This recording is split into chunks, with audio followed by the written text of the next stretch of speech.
We heard from Nebraska's coordinators and players here on Tuesday as they get ready for Northwestern. But before we get to the report, we're brought to you by First Interstate Bank. At First Interstate Bank, we have a limited time offer that we want to share with you from now until November 21st. We want to give you up to $600.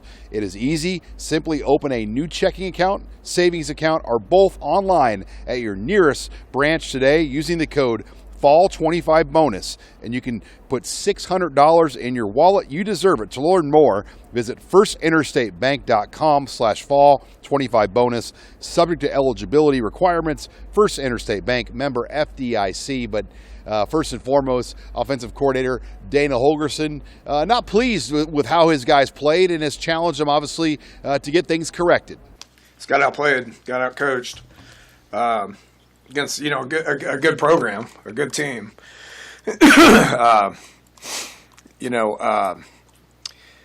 PJ does a good job. He's been there 8 years now. I've had a lot of success. They got great culture, and they beat us everywhere. I worry about offense and what we got to do. Obviously, it wasn't good enough. So just got to challenge them to get better. We've played good offense this year. We know what it needs to look like, and it just didn't look like it. That starts with me. I'm responsible for what the offensive production is. So we got to do better. We got to practice better. We got to prepare better, and we got to go play better. Some questions with the offensive line still for Nebraska as well as they sort out some different injuries. We wrapped about 4 of them out there today. Rocco practiced today. Tough kid. That surprised me that he was able. It's a pain tolerance thing. He's got a big cast on his hand, but he went through practice, and so we're counting on him to be the guy that he is. We're better when he's in there, and Dylan's more comfortable when he's in there, obviously, and so. But the other guys got to keep coming on. There can never be an excuse the second guy goes in and there's a drop off. That's just that's just what the expectation is, right? When guys get hurt and other guys got to go in, they got to play at a level for us to be able to be successful. That's just the way college football is. But he's tough. He really is. It was funny. We ran out of the game for a finger and we were all kind of making fun of him. None of us really knew how bad it was, but. It shows a lot that, he was out there, taped up, cast on, just ready to go to work, get this thing right. Yeah, that just says it to the character that he has, how much he cares and loves his football team and how much he's going to fight. So having him back out there is very cool, and he's fighting. He's probably in some pain. I haven't talked to him about how he's feeling, but, it didn't look any different out there today. It's awesome. His bone was sticking out his finger, and then he's out practicing 3 days later. So it's just a testament to, it makes me want to, play hard for guys like him who want to be on the field helping us win.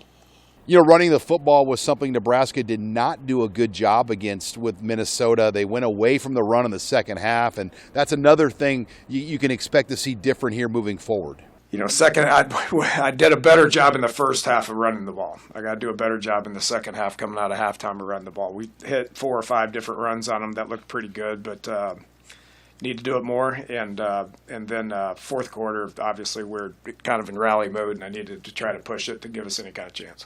Offensive line had its issues as well. Dylan Raiola sacked 9 times. Getting the ball out of his hand quicker will be something Holgorsen and this offense will work on. Yeah,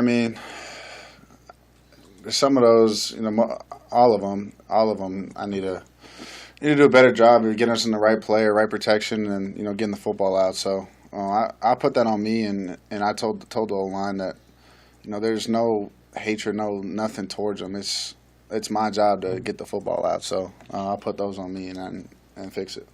Yeah, it sucks. It's like it's weird to say, but it's like like your little brother's back there, and he just got knocked down.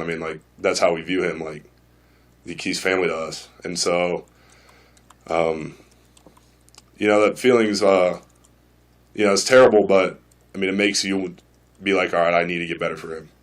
It's everything. The miscommunication was just, That's one time Emmett heard 5-man protection, it was 6-man protection, or vice versa, and that obviously can't happen. That's the easy part.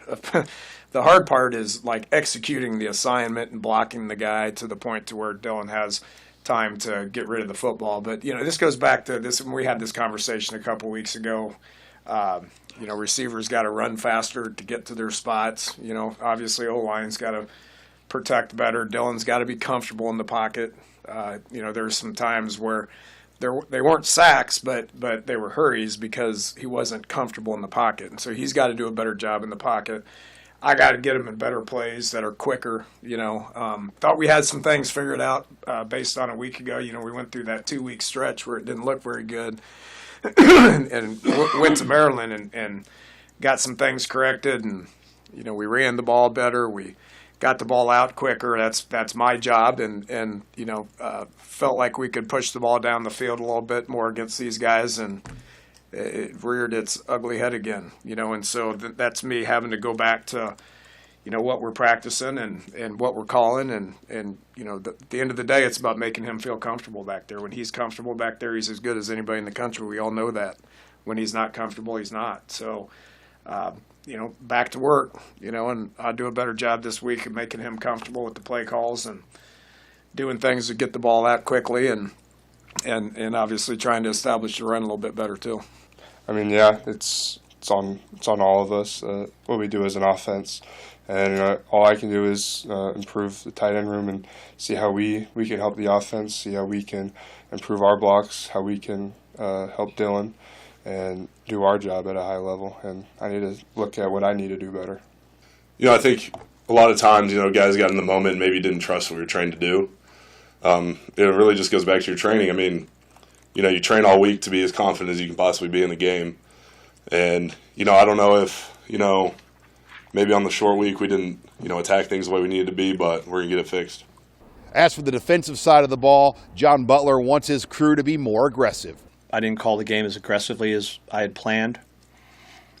We started off pretty strong the first 2 drives, got into a decent rhythm, and then after that explosive run, that probably affected me more than it should, and it shouldn't. Every play has its own life, so what's going to happen on the next play is not about what has happened on the previous play. So kind of a what's next mentality. I've got to stick to the plan and say, regardless of what happened on the previous play, we still got to approach the game with an aggressive mentality. A little bit of a learning experience for, I think, all of us, but I don't disagree with that. Tackling was another issue for the Blackshirts. Yeah, there was too many times where I know it was brought to my attention that Coach Ruled made the comment about us diving on the ground, and we were doing that. And we don't teach low target tackling. Some teams do.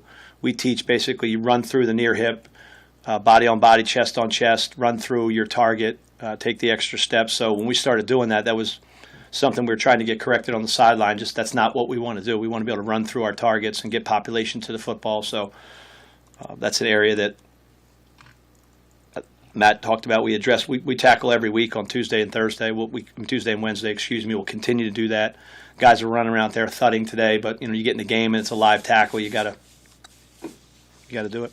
We did see Rex Guthrie earn a black shirt this week as he's outright won a job, John Butler said. Rex just won the position. He came in and through training camp, like I think guys asked me last time I was up here, maybe last spring, last fall, just slowly but surely he's put some stuff together. Rex is a physical kid. He's not afraid. He'll tackle you. He'll come up. He had a couple times he dove on the ground, but he also has plenty of times where he's hitting the guys in the face. He's running through and being physical. And as a redshirt freshman to play like he's played, I would say he's playing to the standard. But I think it's still a really bright future for him. So he'll just get more comfortable. Like an example, that deep ball out in the middle of the field, like he was in great position. Next, as he gets more opportunities, I think he'll intercept that ball and gets more comfortable. But he's done a nice job for him in the things we've asked him to do. And as for Northwestern, this is a team that's dangerous. They're 5-2. A lot of people right now didn't expect the Wildcats to be at this point, but they're having a great season. Very, very, very sound, very old, very smart. I know a lot, but my brother played at Northwestern, so I followed them for years and years, and I was really good friends with their former coach, But they're just really well coached, really sound. You look at their defense. It's almost every one of them that's been there for 4 or 5 years. That's a veteran group. They're tough. They play hard. They're well coached. It's going to be a challenge for us, and that's why we do what we do is for those challenges. We embrace those challenges. I think our team is going to be excited about getting out there and playing again. We didn't coach good. We didn't play good last week, and that's not acceptable. And so big challenge, but we got to get ready to go. It's Big Ten football, man. It's going to be like that every week. I mean, they're a bunch of relentless dudes that run to the football. They play very well together. They're a very experienced team. Like every single week in the Big Ten, they're gonna have your hands full, and these guys will come in here and they'll be ready to play. So we have to do the same. He's legit, man. You watch the tape when it comes time to when they want to throw it, they're throwing it to him, and he lines up every position on the field. He's strong. He's competitive as hell. His quarterback knows where he is. He doesn't shrink in big moments on big stages, whether he's playing at Penn State or whether he's playing whoever else they've may played. So he's a really good player. Reminds me a lot of Eric Decker when I coached at Minnesota years ago. Who ended up going into the pros and just being a tough, competitive. When the money's on the line, going to make a play on the ball. So that's a great challenge when you combine the way they want to run the football and their identity there. They're put you in a lot of coverage situations where you're going to have to win one-on-one against that kid, which he's a legit dude. And I think it just speaks to the parity right now in the Big Ten Conference. When you look at there's definitely parity in this league, and that's kind of, I think, probably going back to your question in the back when it refers to Coach Rule's comment about whether or not we were ready. Every week is going to be like this. Every week is, going to be a fight where two teams, it's going to be about who plays better and who comes and plays more physical and is more aggressive and executes harder and plays harder, and just that's the identity of this league. It always has been. When you say what's Big Ten football like, it's lining up and stopping the run, defending the run, running the football, and in these types of environments. So, I think whether it's this week against Northwestern, next week against our next opponent, they're all going to be the same, and they're all going to be, I think, tightly contested battles that. And for the players on this team, I think there's a lot of motivation to get things corrected against Northwestern. Very. Guys are frustrated. The team's kind of pissed off and super eager to just get it fixed. Huskers will have another practice here on Wednesday. Reporting with the Nebraska football team in Lincoln, I'm Sean Callahan of HuskerOnline.com.